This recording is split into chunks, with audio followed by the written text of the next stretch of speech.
लोकसभा चुनाव 2024 बेहद दिलचस्प रहा। जहां बीजेपी ने 400 पार का वादा किया था, तो वहीं बहुमत भी हासिल नहीं कर पाई।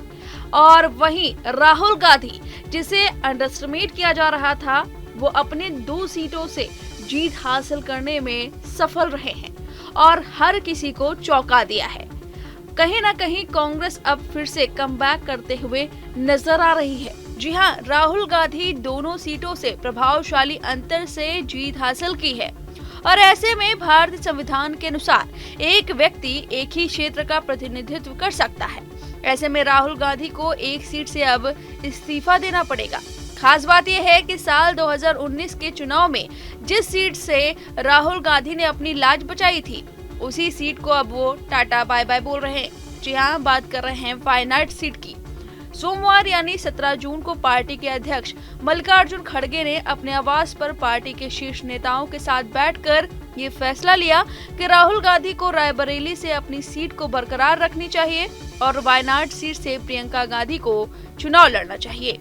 पार्टी के इस फैसले के बाद 20 साल पहले पॉलिटिक्स में एक्टिव होने वाली प्रियंका गांधी संसदीय राजनीति में अब डेब्यू करेंगी। प्रियंका गांधी साल 2004 से ही पार्टी के लिए काम करती आई हैं। वह परिवार की परंपरागत सीट अमेठी और रायबरेली में पार्टी के लिए 2004 से ही काम कर रही हैं। ऐसे में अब उन्हें भी संसदीय पॉलिटिक्स में एंट्री कराकर कांग्रेस ने एक नई बिसात बुनने की कोशिश की है।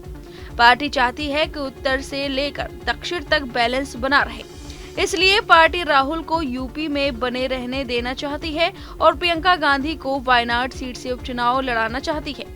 कांग्रेस पार्टी के इस निर्णय पर कई पॉलिटिकल एक्सपर्ट ने अपनी राय दी है।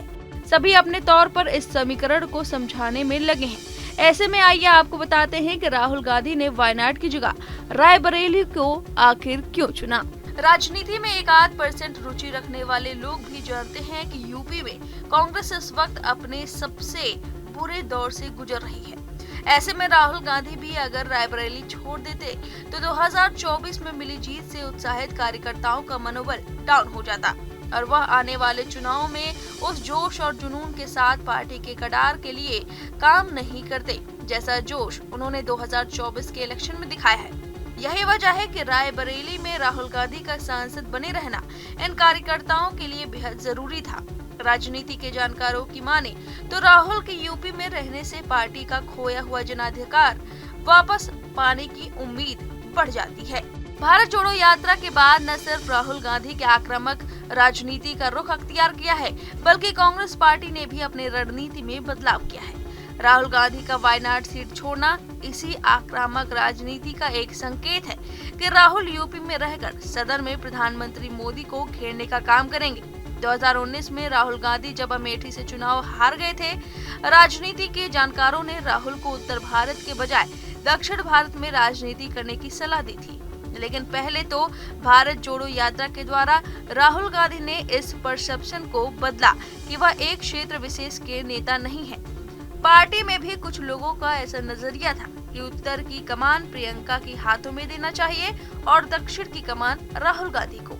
लेकिन चुनाव के इस नतीजों ने इस मिथ को तोड़ने का काम किया है। देश की राजनीति में एक कहावत बड़ी आम है कि दिल्ली का रास्ता यूपी होकर जाता है। जिसने भी दिल्ली की कुर्सी पर अपने पांव जमाए, उसने सबसे पहले यूपी में खुद को मजबूत किया। कांग्रेस के डाउनफॉल की कहानी भी यूपी से ही शुरू होती है, जब क्षेत्रीय दलों ने सबसे पहले कांग्रेस के ही वोट बैंक में सेंधमारी की। ऐसे में इस डैमेज को कंट्रोल करने के लिए राहुल यूपी से उत्तर भारत को मथने की कोशिश करेंगे, ताकि वह अपनी खोई हुई राजनीतिक जमीन पर अपनी पकड़ मजबूत कर ले और पार्टी को हिंदी पट्टी में फिर से पुनर्जीवित करें।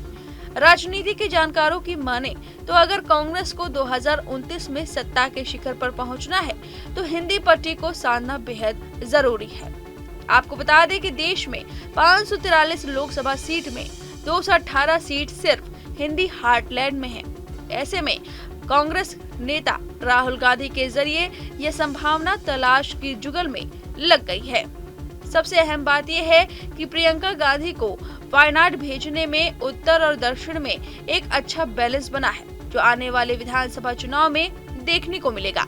आपको हमारा ये वीडियो कैसा लगा हमें कमेंट बॉक्स में जरूर बताएं। देश दुनिया की तमाम और यूपी उत्तराखंड की हर छोटी बड़ी खबरों के लिए न्यूज स्टेट चैनल को सब्सक्राइब करना ना भूलें।